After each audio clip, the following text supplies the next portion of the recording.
I've been president here since 2016, and anti-Semitism has been a problem for a long time on college university campuses. Here, it's a little bit more focused because we are a Jewish-founded institution with roots, and years ago started looking into how we might address the issue. I started a conversation with Robert Kraft from the Foundation to Combat Anti-Semitism, who himself was dedicated to this issue. And together, we've created a program, a three-pronged program here at Brandeis that began before October 7th to begin addressing issues of anti-Semitism. I'm pretty familiar with Brandeis, and actually, you probably know my professor, David Hausman, one of the great alumni of Brandeis, still a biology professor at MIT, and play golf at Leo J. Martin, so I have a wall of them. I know it very well. You're not very far from Harvard. That's my point, I guess, President Liebowitz. And distance-wise, you're not very far, but I would say in terms of how you're approaching this, you're very far.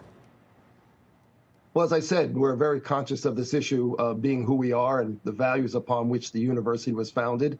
And so I believe, as leader of the institution, we should take a leadership role in higher education and try to develop programs, especially ones that try to help university leadership recognize anti-Semitism and address it. And we had our first big gathering last month in November, planned way back in the spring, that brought more than 100 administrators to Brandeis University, presidents, provosts, deans, DEI officers, admissions officers, deans of students, to talk about these issues. We had legal scholars here, Title VI experts here, freedom of speech experts here, DEI experts here, to talk about the issues over a two-day period. And it was quite a good conference.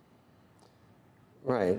I understand that. Did you witness any of the testimony from the Harvard's president, Penn's president, or MIT's president? And what would be your, did they not attend your seminars? I did see portions, not the whole thing. I was traveling on behalf of the university, but of course I've read now the reactions to those testimonies. They themselves did not attend, but of course they all sent teams here to Brandeis, and their staff members did in fact engage in these issues.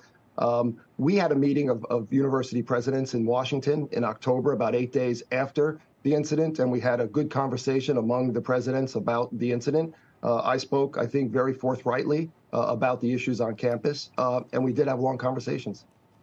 Well, when you're, I mean, obviously you're trying to address the root causes of what is, now we know, a pretty significant problem, President Liebowitz, and I'm wondering if you can try to identify any of the root causes. That you saw Congresswoman Stefanik in some of her questions to the three, and she wrote an op-ed piece today. I mean, at Harvard, you can be thrown out, I guess, for something called cis heterosexism or fat phobia or misgendering someone, but she was the Harvard president was unable to say that calling for an intifada, global intifada, or genocide to the entire Jewish race, that was, I don't know, as bad as misgendering someone.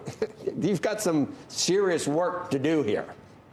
We do. We do have serious work to do. And I think presidents, I'd rather not speak about other presidents, but rather talk about what we're doing. But I will say that the whole issue of academic freedom and freedom of speech more or less has been somewhat confused in all this. I mean, if you step back and you ask yourself what's going on here, the purpose really of the university, free speech is critical to American democracy and to all democratic institutions. But first and foremost is really providing a safe and good environment for learning.